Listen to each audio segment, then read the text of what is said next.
from the National News Studio, Sri Lanka.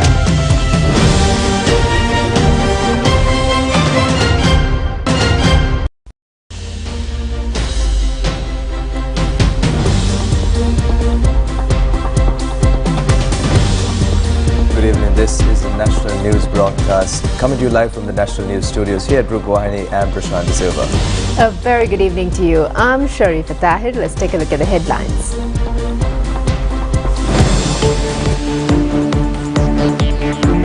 The President reiterates that the country is not able to achieve rapid economic growth without a strong financial and human resource capital.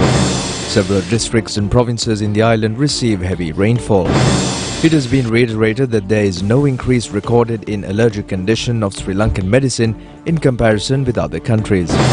The President says Sri Lanka is hoping to gain membership in the Regional Economic Partnership as soon as it completes debt optimization program. State Minister Siambala Petiya says ability of commercial banks to provide loans has been increased by 200 billion rupees upon reduction of deposit percentage in the central bank. The two baby lions born at the Ridiyagama Safari Park. A presidential candidate in Ecuador has been shot to death. President Ranil Wickremesinghe says that Sri Lanka is hoping to gain membership in the Regional Economic Partnership as soon as completion of debt optimization program. He adds that the country is also hoping to engage in free trade agreements after receiving the ASEAN membership. President Ranil Wickremesinghe has made these remarks participating in the 56th ASEAN Day commemoration ceremony held at the office of the Indonesian Embassy. The ASEAN organization was formed on the 8th of August 1967. The organization currently is comprised of the membership of the countries Brunei, Cambodia, Indonesia, Laos, Myanmar, the Philippines, Singapore, Thailand and Vietnam. The President further said that by taking the path of more than 50 years of the ASEAN as an example, Sri Lanka intends to act in close collaboration with the Institute. That we faced the bankruptcy and we have taken the bull by the horns, it's for us to go ahead. And to do so, take encouragement from what ASEAN has done and also remember to collaborate more closely with ASEAN. That is the policy of my government. And I think that's the policy other governments will also follow. So our connections to Southeast Asia is strong. I think next to India and Maldives, we have the closest connections with Southeast Asia. We have to build on these cultural relations, our economic relations and our political relations. This is why when I was Prime Minister, I first initiated the free trade agreement with Singapore. Is essential. Then I've been able to renew it and now we will be negotiating with the other ASEAN countries. We are already doing so with Thailand and hope by next February to conclude. But in the meantime, Sri Lanka has applied to join the RCEP. Well, all of you are there. China, Japan and Korea are there. Australia is there. That is the largest trade bloc that we can come to. And we should join it. And we applied. I am told we are the only country that has applied.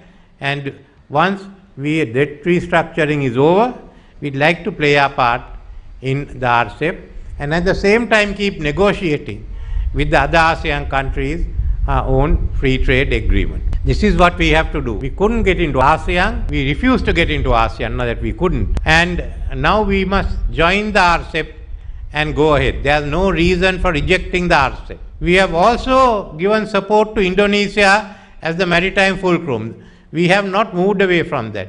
We will move together with all of you on those issues. In this vast ocean, remember ASEAN countries and us are small fish. So unless the small fish stay together, we will all be taken up separately.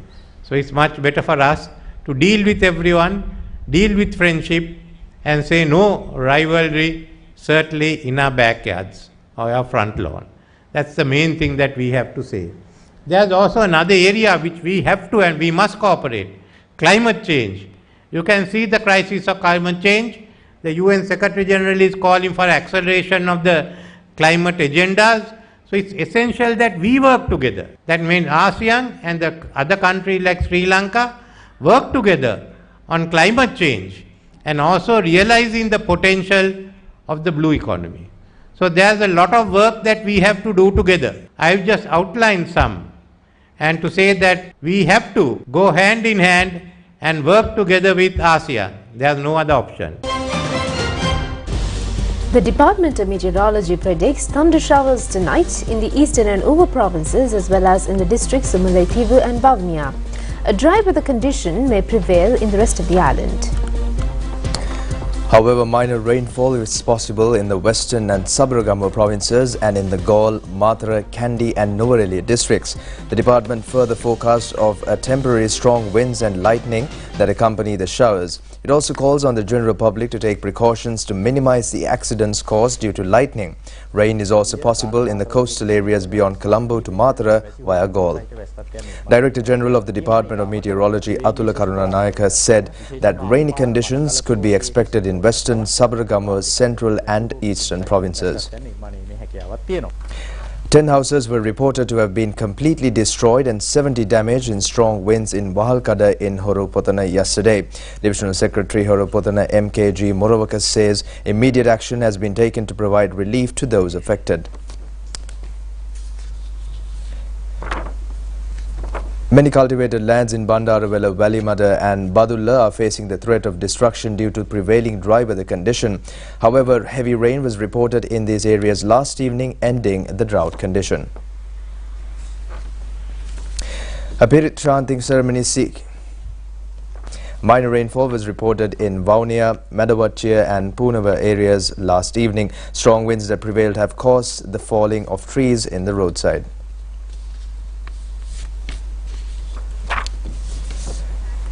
Many cultivated lands in Bandarawela, Valimada and Badulla are facing the threat.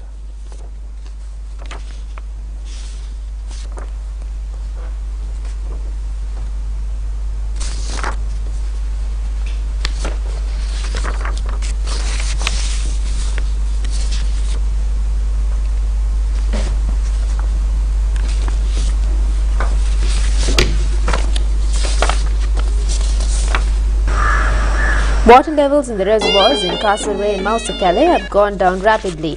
The Pan Puja has been organized in front of the Ruan Valley Mahasaya praying for rain. It was conducted by the farmers in the Anuradhapura H zone along with the officials of the Mahavalley Authority in Tambuttegama. Chief incumbent of the Ruan Valley Mahasaya, Venerable Italavagni has delivered an Anusasana. A Pirit chanting ceremony seeking rain at the appropriate time was held at the historic Kuragala Rajamahaviharaya in Ratnapura yesterday. The ceremony was conducted under the patronage of the chief incumbent of the Viharaya, Venerable Vature Kumbra Dhammaratna Thera. The adjournment debate on the social and economic problems faced by the plantation community at present was conducted in Parliament today. They provide some of the opinions expressed at the debate, which was brought according to a proposal of the opposition. Opposition leader Sajid Premadasa said that it was Minister Kiriyala who has implemented the policy to provide land.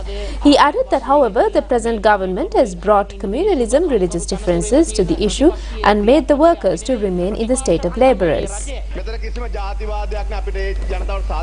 Minister Ramesh Patrina has denied any form of racism in the issue. He has pointed out that the opposition leader should be aware who had recruited security personnel according to the height of their bodies. Parliamentarian Anurakumara Disanayaka said that 23 leading plantation companies are in the hands of private entrepreneurs. They are holding authority over a large extent of land. He added that, however, these companies are failing to provide a 1,000 rupee payment to the plantation workers. He further said that the company owners regard the workers as their servants. These employees are being deprived of substantial income to fulfill the basic requirements of their lives.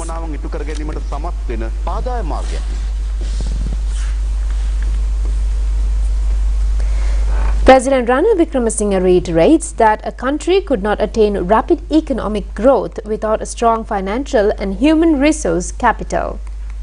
He also points out that the economy of the country should be built upon a competitive economy based on exports and also through an open economy open to the private sector. The President has made these remarks addressing the 36th annual session of the Sri Lanka Trade Union Organisation in Colombo yesterday. President Ranil Wickremesinghe has further stated that although a question mark had arisen on the future of the country last year, it was reversed with the cooperation of all. He added that Sri Lanka was able to have hopes this year. Correct economic management will enable to plan the future in a more prudent manner. The President has also extended thanks to all those who have contributed to restore the economy of the country. The debt optimization program has not yet been completed. The President further said that certain groups are attempting to destabilize this process. He has also warned that in the event of the halting of this program, the entire sectors, including the banks, would be subjected to a collapse.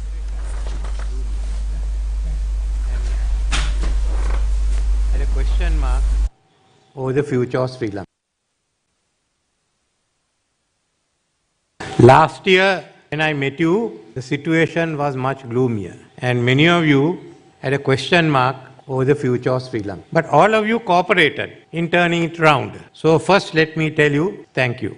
Our problem last year was we didn't look at our solutions, the practical actions we could take place. We are more distracted by the politics of it, and those who are out there agitating. I can understand people having pressure, but agitation doesn't give solutions. Agitation sometimes results in others' vested interests trying to take over agitation. And into this came a vacuum of leadership, a vacuum of political leadership. The government got stuck. And when the then Prime Minister, Mr. Mahinda Rajapaksa, had to resign, and the President decided to call the leader of the opposition, he just ran away. I think this is a Guinness record that has to go in. When he did that, you are given a government and you run away. There were others who didn't want to take. When I was called, I didn't ask for it.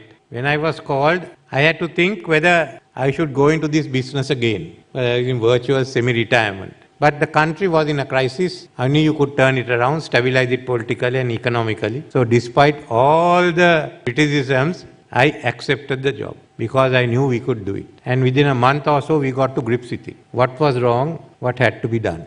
Unfortunately, political events overtook the economy because they were frightened that the economy might turn around. The 2 days that we spent, I need not describe. But then there was a chance of turning the economy around even much faster. And I must thank everyone again in the political system who rallied around, not because they liked me. I don't think there are very many who personally like me, but they knew the job had to be done and that we had to get down and do the job. Now to go ahead, have we got the capital that is required? Remember this, Sri Lanka was one of the first countries to join the commercial era. The whole of Colebrook-Cameron report was to do away with feudalism and open it up for commercial activity. And from 1840 onwards, we built up our capital. First the foreigners, then the Sri Lanka. But from 1970 onwards, all that was destroyed. Government took over and the whole thing collapsed. One reason for the big project of Mahaveli in 10 years was as the construction industry took off, as the big companies came in from outside, there were so many other opportunities for Sri Lankans. Subcontractors who are big contractors today, supplying of goods, yes, that gave you money. Building the new capital, again gave money. Tourism. So we opened up that there will be new money. And foreign investments came in with the free trade zone. Vietnam in 1990 had less capital than us. They opened up, got foreign investment, and today, look at their financial capital available. But we went slowly. We had a war. And then in 2021 and 2022, all that has gone. First hit by COVID, and most of you have incurred debts, and then by the collapse of the economy and bankruptcy. Now to go ahead, have we got the capital that is required?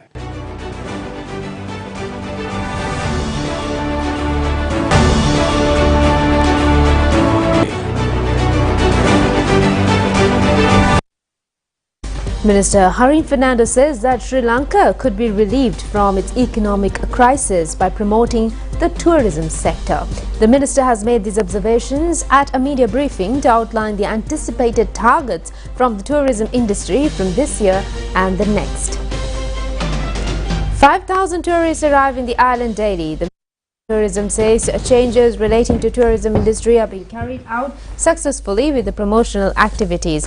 The minister has requested the general public to prevent any harassments to the tourists. Several new flights are to be established between Sri Lanka and overseas shortly. It has also been pointed out that there is a shortage of rooms for tourists. The Tourist Board is conducting a program to find solutions in this regard. Heads of the institutions under the Ministry of Tourism were present at the media briefing conducted at the Ministry Auditorium. Showing what we went through 1 year ago, for me personally, is something that we should do, because people in Sri Lanka quickly forget where we were and where we started, because even for Sri Lankans, because especially even the last tourist was leaving the country. When we first took over and when we came into the office, our first job was to find fuel to get the people to the airport, to make sure that they leave the country. So that was our first job when we took over. So from there onwards to now, I think it has been a huge turn of events, and it's a miracle. The Boat and Marine Show 2023 exhibition is to be conducted at the Port City premises. A media briefing in this connection was held yesterday. The Board of Organizers says the exhibition is open to the general public on the 27th, 28th and 29th of October. The objective of the show is to provide an opportunity for the flow of information regarding boat manufacturing and related repercussions on the tourism industry. Several foreign industrialists involved in boat building are scheduled to attend the event. State Minister Dilum Amunagama, officials to the fields of tourism and naval affairs as well as sponsors of the event were present at the media briefing.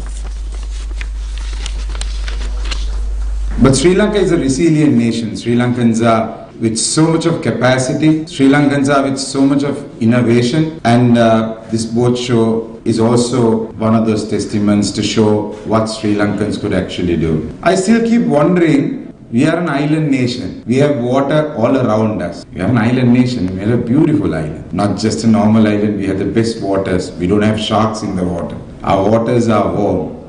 The waters that people will just die to come and just dive in, just to take their boats around. But how many of us, if I ask you here, can actually swim? It's unfortunate that we have not got it into our culture, the importance of the marine tourism and marine as an industry. The reserve ratio to be maintained by commercial banks in the central bank according to their deposit percentage has declined. The central bank has decided to reduce the ratio to 2% from 4%.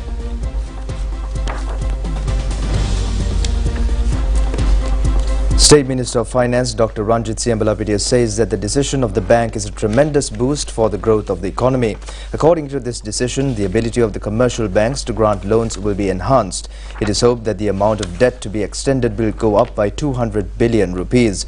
The State Minister adds that as a result, currency circulation flow will go up and accordingly the increasing of demand will lead to economic growth. In the meantime, Professor in Allergic and Immunity Science at the Sri Jayawardhanapura University, Chandima Jeevandra, says an increase in allergic condition in Sri Lankan medicine has not been reported in comparison to the drugs in other countries in the world. He has made these remarks to the media upon presentation of a report on allergic conditions. Several incidents on allergic condition of medicines has been reported recently. A committee has been appointed to conduct investigation in this regard following the reporting of several deaths due to allergic nature. The committee report prepared by specialist physicians has been forwarded to the Minister of Health. The medical professionals were reported to have conducted a study which has been evaluated on the international scale. Professor in Allergic and Immunity Science of the Sri Jayawardhanapura University, Chandima Jeevandra, said that the only 2 patients with deadly allergic conditions have died. Such allergic conditions are being reported throughout the world. However, when comparing with deaths related to allergy in other countries, Sri Lanka's numbers are low. He added that they have met international partners and found out that there is no unnecessary increase in allergic deaths compared with other countries. The doctors say that there should not be any unnecessary fears regarding obtaining treatment from government hospitals. Measures have been taken to destroy a stock of nearly 1 million foreign cigarettes taken into the custody of the customs. The value of the contraband is reported to be over 740 million rupees. The consignment of foreign cigarettes has been apprehended by the customs based on an intelligence report received by the Customs Incoming Monitoring Division. The contraband was imported on a forged document from the state of Dubai. The customs says the racketeers have attempted to direct the illegal consignment of an establishment in Ragame. Deputy Director of Customs Dalvira says the tax revenue deprived to the government as a result of the illegal transactions. Lioness Sina at the Ridhyagama Safari Park has given birth to 2 more baby lions. The general public have been accorded the opportunity to watch the lions and its babies from effect from today in view of the World's Lions Day, which falls today. Sina Lioness has given birth to 9 cubs in 3 occasions. Curator of the Zoological Gardens, Hemant Samarakon, says there are 18 lion cubs at the gardens. The first baby of the lioness, named Lara and Dora, has won the award of many visitors in the safari. The curator further says children have been given the opportunity to put names to the baby lions. The names could be proposed by entering the Facebook of the Safari Gardens of Ridhyagama. Prizes will be given to those who give the most appropriate names.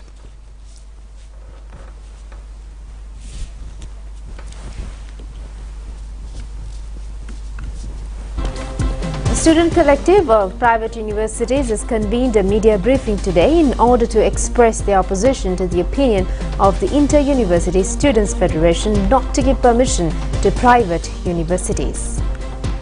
Convener of the Private University Students' Union, Kalindu Deshan, said that the instance of lacking an extensive free education, the students are attempting to enhance their academic skills by committing themselves for education in the private universities. He has questioned as to what would happen to these students if their opportunities were dashed by calling the private institutions as degree shops. He has also questioned whether the Inter-University Students' Federation would provide educational opportunities to these students. Committee member of the Private Universities Students' Union, Amasha Dilshani, has questioned what the Inter-University Students' Federation means by the term degree shop. He said it is not an easy task to get a degree from a private university. She has called the Inter-University Students' Federation as another puppet dancing on the paw of the frontline Socialist Party. The student group is living in a dream world. Their opinion of closing private campuses in order to safeguard free education is an extremely foolish notion.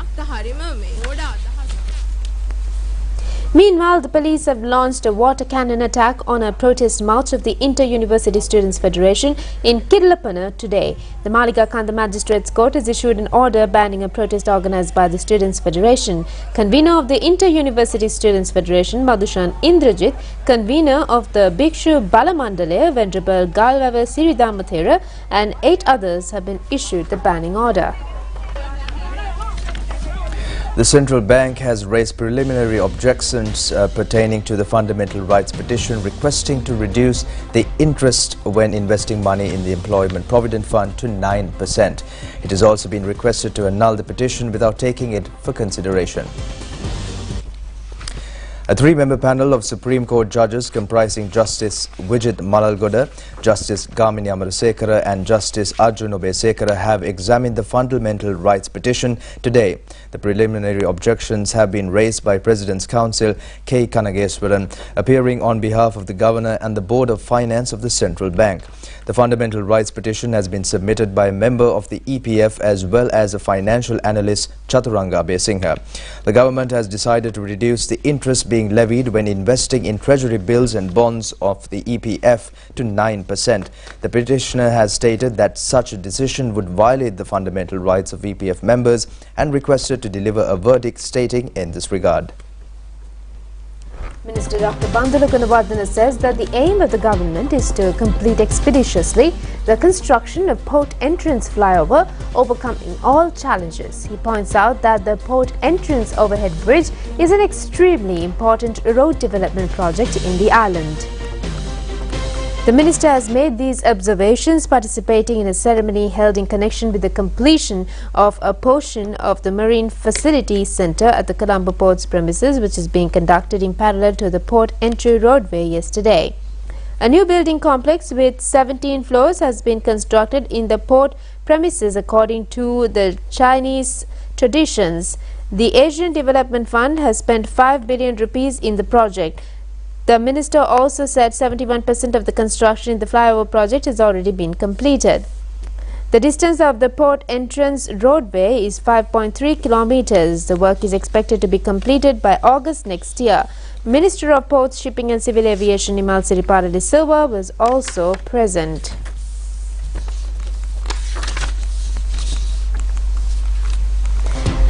International Director, Sri Lanka Business Association in Japan and the Japanese representative, the Ministry of Investment Promotion, Sanjeev Rajaputra, says that the Sri Lankan Business Association in Japan celebrates its 26th anniversary this year. To mark this occasion, measures have been taken to form the Global Federation of Sri Lankan Business Council, and he also said that this will be celebrated on the 9th of October in Tokyo. The 20th anniversary of the Sri Lanka Business Council in Japan. In order to commemorate this occasion, we have decided to embark on an ambitious task. Just like the Business Council in Japan, there are many Sri Lankan business councils all over the world. This year, we're attempting to unite all the Sri Lankan business councils scattered globally under one unified umbrella called the Global Federation of Sri Lankan Business Councils. October 9th, 2023 will mark the 20th anniversary of the Business Council in Japan. For this event, we are hoping to invite members from every business council around the world to come together and spend a few days with us doing workshops, networking sessions, getting to know each other, and officially launching the Global Federation of Sri Lankan Business Councils. His Excellency, the Honorable President Ranil Wickremesinghe, has given us his full support in this initiative. We've met him multiple times for this purpose. He has also met with us in Japan, and he was very supportive of the progress, very happy about the direction we're going in, and has given us his advice and blessings, and has also agreed to come to our event on October 9th. A program to extend guidance for the students who have completed the A-levels to follow technology stream of studies was held in Colombo today. It was organized by the SLASCOM Institute. The program has been jointly organized by the Institute with the assistance of the National Chamber of Commerce.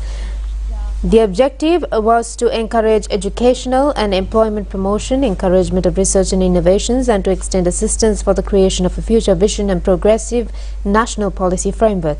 Chairman of the Sri Lanka Rupavahini Corporation, Dr. Prasad Samarasinghe, was among those who were present on the occasion. State Minister of Fisheries P.L. Nishanta says that the tug-of-war between certain officials is responsible for many problems in the fisheries sector, including the price increases in fish. And he said at a media briefing at the President's Media Centre yesterday that it is essential to act with a joint intrusion in order to resolve the disputes. State Minister of Fisheries P.L. Nishanta said that consumers have experienced the brunt of escalating fish prices due to climatic influences and disruptions caused by religious festivities, leading to decreased fishing activity. These factors have hindered fish availability in the market. While some officials dutifully fulfill their responsibilities, others lack a comprehension of the ministry's objectives, resulting in a regrettable situation. The success of President Ranil Wickremesinghe's envisioned program necessitates a collaborative approach from politicians, government officials and stakeholders. Pointing fingers solely at politicians won't suffice. A unified approach is essential. Decisive actions must be taken concerning officials who don't align with the government's forward-moving agenda. Failure to make these determinations threatens the gradual collapse of the fishing industry. Should such a collapse occur, the recovery process will be arduous and time-consuming.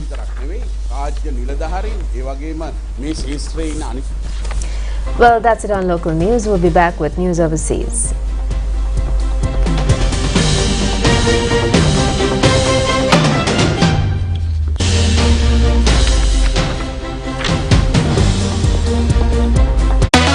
Hot and spicy fun vibe එක විවර කරන්න beat එක remake කරන්න to win හදවත වවලා යන්න කිඳුර fashion කරන්න fun උතුරන්න කොත්තමි kick එක මෙන්න TikTok viral යනවා නැතිල trending වෙනවා hot පහසක් පැවසෙනවා spicy රස වැටහෙනවා prima tumi, pantamai.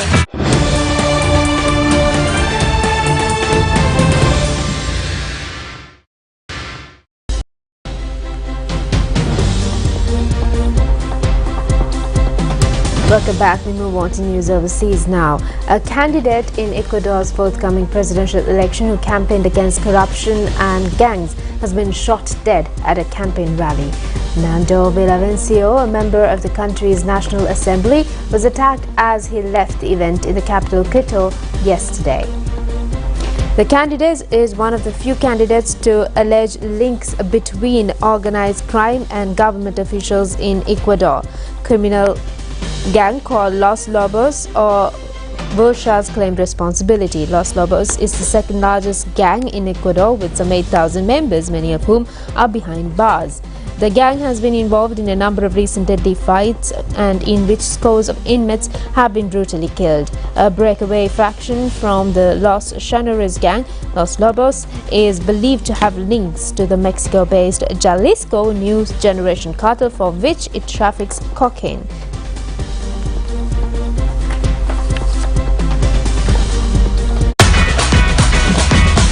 Prima kutumi, pantamai.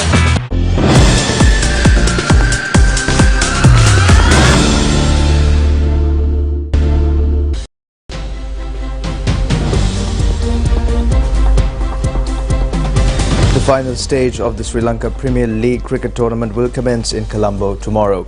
Special media briefing regarding the tournament was held at the R. Premadasa Stadium. Everyone has seen how Babar played in the last few games. You know, he's a world-class quality player. He's in the top 3 in all 3 formats, and he's delivering for our team. I think everyone has seen how Naseem Shah is bowling, so he's an unbelievable fast bowler. Even in a dead track, he seems the ball, tries to do something different and get wickets and attack the batsman. So I think all the Pakistans, and we have Shariful as well. So in the previous game, there was a slight change we made, but I think in the future, I definitely think they will deliver for our team and for the LPL.